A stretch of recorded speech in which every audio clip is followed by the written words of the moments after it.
I know as women, we can be so hands on, we can be very focused, very planned, and we think that we need to be the Holy Spirit in our husbands' lives, or we need to push them to spiritual maturity, or we need to make them learn how to speak in tongues. And these gifts come with time. And that's why, as a woman, think about the Proverbs 31 woman.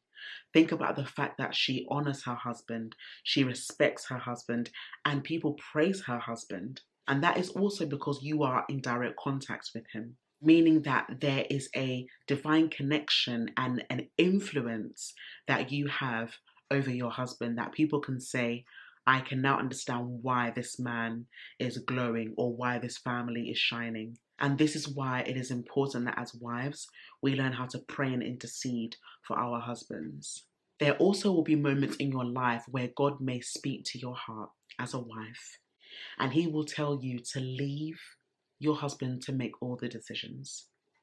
It might not be a comfortable season in that moment, but it doesn't necessarily mean that God has not heard you.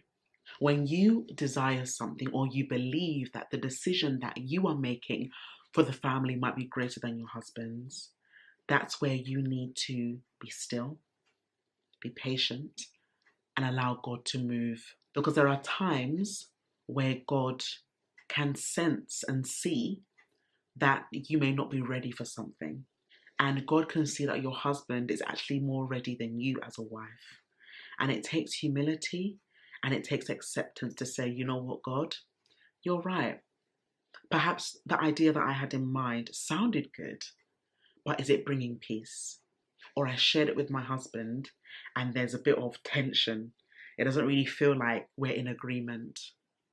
And you will know because God brings peace. And that peace is confirmation that you should go ahead.